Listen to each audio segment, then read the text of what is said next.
Morning.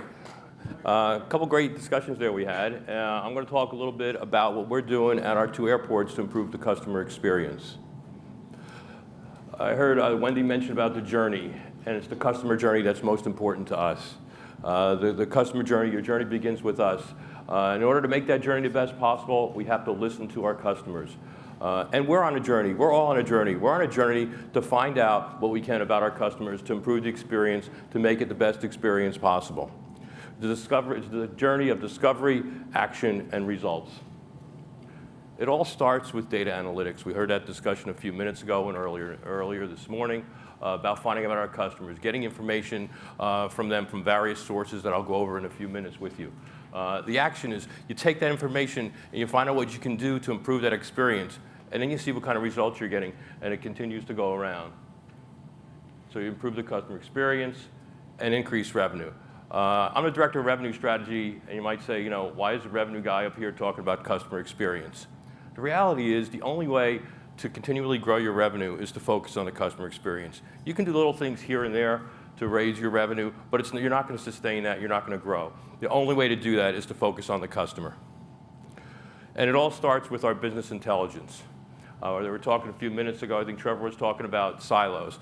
When we started this effort, I started the Airports Authority about 3.5 years ago, and that's the revenue group actually wasn't even in existence in the Airports Authority until 4 years ago. So there wasn't a whole lot of focus on that. When we got there, we looked at all this information we had, and it was a lot of information. I think the best way to describe it, the information was everywhere and it was nowhere. It was on laptops. It was on hard copy paper. It was on people's computers. I mean, it was everywhere. So we did a really concerted effort to get that information together and build a business intelligence system and a data repository. So we have all this information in one data repository now that's easily accessible. We built dashboards so the people who need to know that information can get it and can act upon it. Customer surveys, customer comments. Anybody here done the survey for our airport on the website? Well, I encourage you to go ahead and do it.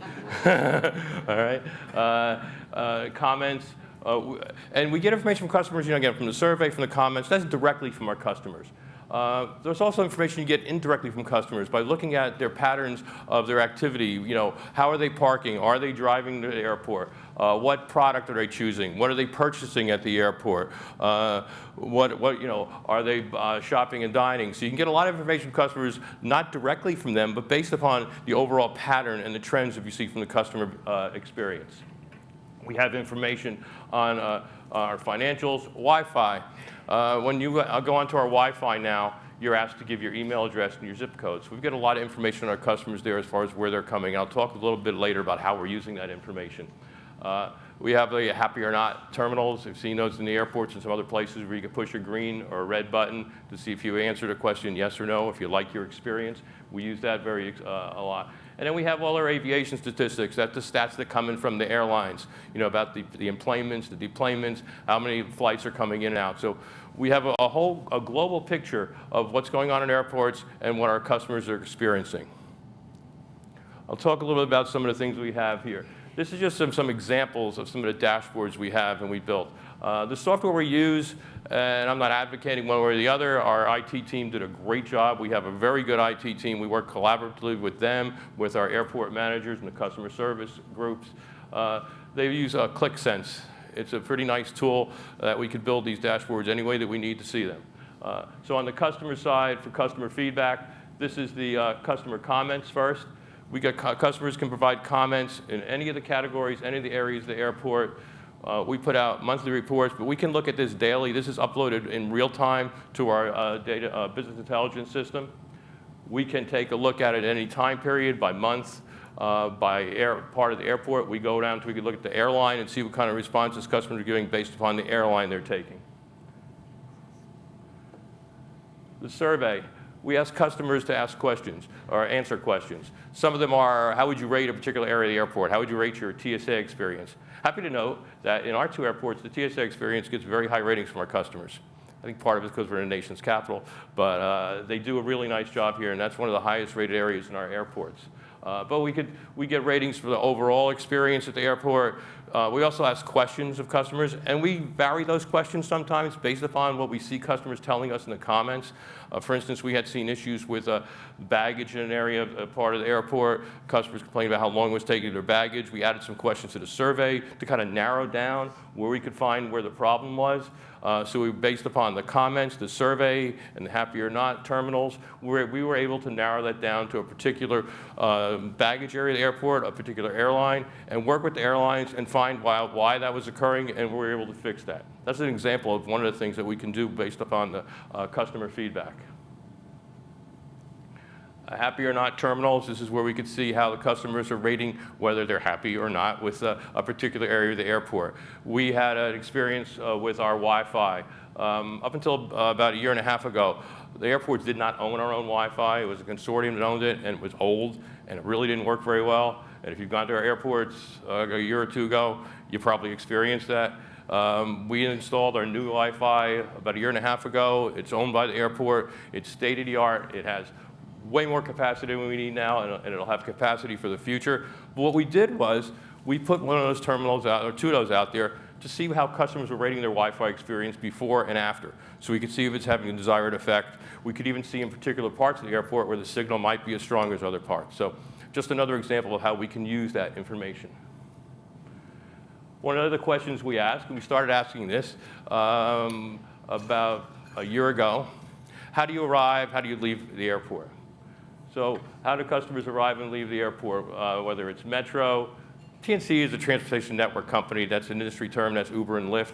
You can see a lot of people, a big percentage of people are taking that and then having someone else drive me. An interesting thing we noted with Metro, to see, and you can see the patterns here. When SafeTrack started about a year and a half ago or so, before that, the average every month of people taking Metro to the airport was in the low 20s, 20, 22%, 23%. The month SafeTrack went into effect, it went down to 10%. And then it's kind of creeped its way back up to the mid-teens, and it's kind of leveled off there now. We'll probably see a big change with the Metro closing south of Reagan for the summer. But just to show you that we do get a lot of really great information that we could use and act upon. And why did they make their choice? It's convenience. Convenience, we see this every month in every survey and everything we ask our customers about. Convenience is the major factor, followed by cost. I'll give you a quick example of, we were doing Dulles. Anybody fly out of Dulles from here? Right. You see information from customers, people think it's really far away. And part of it is because Reagan is so close. I mean, you don't see airports 2 miles from the center of the city in other areas of the country. So they see Reagan so close and they see Dulles so far. So we did a concerted campaign, convenience campaign, to get the point across to customers. We did it through radio, we did it through ads to the Metro, we did it through things on social media, to get the point across, you know, by showing, like, from different neighborhoods, say from Georgetown or Chevy Chase or Fairfax, how close Dulles is compared to either going to Reagan or going to BWI. Within a month of that, we saw people responding that it's much more convenient to go to Dulles, and I'll show you some information on that in a few minutes. Whoop, went the wrong way. Okay. We do get information on concessions. That's how people are buying, their buying habits. This is just a heat map. All the little squares are different concessions, whether they're shopping and dining or whether they're retail. The darker the color means the higher in sales, so we can get a lot of information on that. Information on parking and ground transportation. We could get information on how people are arriving at the airport, information on your Uber or Lyft, how often when they're coming, so we could see the peaks and valleys. We could use that with our public safety group to help improve the traffic situation. I know it's been rough at Reagan with the construction, but I think they're actually doing a really nice job. We've seen some good customer responses even going through this tough period. One of the things we're offering is up to 1 hour of free parking at Dulles, so you don't have to drop people off at the curb. You can go into the garage, and if you're there less than an hour, you don't have to pay. We take the passenger demographics. We look at all the information. I mentioned we get Wi-Fi information like the emails and the zip codes.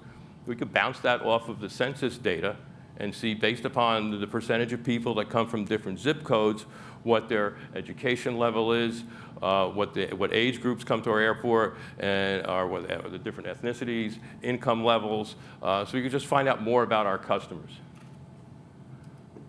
This is what I mentioned before. We ask a question, what's the first thing that comes to mind, word or phrase, when you come to our airports? We had always seen in Reagan, it was busy, clean, nice, convenient. Convenient was always the biggest word for Reagan. A month after we started that convenience campaign, convenience started being the #1 word at Dulles, and it continues to be the #1 word. We always used to see clean and big for Dulles. I always like to point out one. This is over a 2-year period. You see in the upper left, Die Hard 2? I always find it interesting, because Die Hard 2 took place at Dulles. But apparently a good number of people, that's the first thing they think about when they come to Dulles is Die Hard 2. I'm sure Bruce Willis is happy about that. So overall, we look at the overall passenger experience. From the time they are planning their trip, to the time they're going to the airport, at the airport, on their trip, and all the way back. So we're looking at enhancing that, making our airport, our website, something that customers can go to plan and take care of their entire travel experience. So I'm just going to show you some of the things that we've done to innovate to improve the experience as a result. You can go on our websites. We have a partnership with Priceline, and you can book your travel. You can book flights, hotels, rental cars on there. Again, so give people the convenience of being able to go to our airport, our website, and book their travel, take care of their total travel experience. Interesting, from the first day we put that up there, without any advertising at all, people were starting to book flights. In the first year, we've had over $1 million worth of sales on that site. Online parking, you can do reservations for parking. We're improving that system. You're going to be able to do it in Dulles by the end of the year also. Duty-free shopping, you want to purchase your things online on our app or on our website, you can purchase it, have it waiting for you at the gate when you leave. Coming to our area, you want to find out what to do, we have local events on there. You can click the dates you're going to be there, and you can find out different things to do while you're in the DC area. This is something we don't have yet, but we're working on having that now. We're working through our procurement process. If you want to order your food on your app before you come to the airport or while you're at your gate, we're not sure which model we're going to go with. It'll either be delivered to you at your gate, or you can pick it up as you're walking to your gate. So that's something you can look forward to seeing probably by the end of the year. VeriScan is something our IT team developed. CBP, the Customs and Border Patrol, has mandated biometric scanning or facial recognition. There were different types of things you can do out there that were pretty expensive, but our IT team actually developed one using iPads, and they developed the software where you can go and you can go and just facial recognition to board. Ethiopian Airlines started last night, the first flight that they used where we actually used facial recognition instead of a boarding pass at Dulles Airport. We've actually sold it to DFW is using it now. Other airports are working with airlines around the world to do that. Again, to make that customer experience better, to improve it, to make it easier, more seamless for our customers. Sleepbox. That's something we have in Dulles. It's the first one in the country. They're pretty, you see them internationally. How many times you've been in an airport, you have a connecting flight, your flight's delayed, you'd like a little place for peace and quiet, maybe to do some work. You see people walking around the airport or sitting in the airport with their laptop on the floor, they want to do some work. Now you can rent a room in Dulles for an hour or 15 minutes, whatever. It starts at about $35 an hour, but the prices go down after that. That opened in Dulles last month.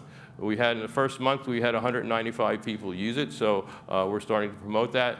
I think that's going to grow. I think that's something that people are interested in. It'll help make their travel a lot more comfortable. And I mentioned our state-of-the-art Wi-Fi, which this is all built upon. And the last thing is we have a DC Airports mobile app where you can get all the information you need for your travel. It's called DC Airports. You can do your shopping and dining. You can get flight status. You can get turn-by-turn directions. If you're in the airport, you want to go from one place to the other, you can put the beginning and the end, and you'll be able to find out how to get there. You could do all your car rentals, flight reservations, hotel reservations. A couple interesting things we put on there based upon things we heard from customers is we added a link to the find embassy locations. If you're traveling overseas, we have a link to the State Department site where you can find out where the nearest embassy is. Say you're in Australia, you lost your passport, you want to know where the embassy is or consulate, you can go in there, it'll tell you where it is, it'll give you directions on how to get there, it'll give you the phone number and the contact information. So with that, that's pretty much just a little bit of what we're doing on our analytics, what we're doing to improve the customer experience. One of the things I would say is as you're going through this and you're looking to improve the customer experience, the best thing really is to be patient. A few of the speakers spoke a little earlier about how people are a little resistant to change. Be patient. If you've done the analysis and you really have the data to support it and you believe it's the right thing to do, be persistent. Some of these things are going to take a while, but if they're the right thing to do, they are well worth it to do. So that. Thank you. Do you have any questions? Yeah. Wow, all right. Yes, you were first. You just said the right thing to do versus being number one. When do you make the decision, okay? Is it the right thing to do or do you want to be number one? As you make that process, because, travelers, let's say like you always hear, come to the airport in Taiwan, they got the greatest technology. Yeah. A sleep talk is free. We're live streaming, so let's have you ask for the mic. Okay. I have to start over. Okay. So you can summarize. Okay. In your daily decision, when you make the call, Okay. whether it's the right thing to do or if you're striving to be number one, how do you make that determination? I think we're going to look at a number of things. One, as you mentioned, other international airports, like Singapore, for instance, is a government-run airport. They have funds and support that no domestic airport is going to have. We want to look at, one is, our belief is if you do the right thing and it's supported by your research, your analysis, you will get to be number one. You may not be the number one across all boards, but you're going to improve. I think anybody who's traveled through airports, and I hope you would say that, you've seen improvements the past few years. We've got our teams focusing on customer service across the board. We just recently did videos for our employees because employees behind the scenes sometimes don't realize the impact they have on the customer experience. So we have just done videos for all our employees behind the scenes, not just airport employees, but the concessions, airline employees, employees that work baggage, employees that work just repairing the runways, keeping them operational, to make sure everyone knows. And it was a very creative video that our team put together to make sure that every employee knows that no matter what they do have an impact on the customer experience. So I think to answer your question, we focus on doing the right thing, and our belief is if you do the right thing, you're going to get to be number one. Okay? Someone else had a question? Yes. Microphone's right behind you. Hi, good morning. I was really interested in the amount of data you were able to collect from customers using Wi-Fi. Right. Two questions. Are customers aware of the data that you collect and how they use it? And then how do you protect that data? Yeah, that's a good question. Yeah, what we collect emails and zip codes. And when the customers go on Wi-Fi, they are told that. We collect that. They are given the option of either of receiving information from us in the future, promotional materials, or not. So customers are given that option. We don't do any of the data is protected. Our IT team does a tremendous job. It's state-of-the-art protection of data security. But the customers are aware when you go on and you read it, and it's not really small either. And you could read it and you could see that that's what you're buying into. And Wi-Fi is free. So we do not charge for a Wi-Fi like other airports do. Okay. Anything else? Okay, I think I'm done. I have one more question. Okay. We're actually about to have Gene join us for another session, so you're going to have time to ask him more questions as well. So we're just going to pull him off, have the voice guy come on, and then we'll be getting to our next one, and there will be more time for audience participation as well.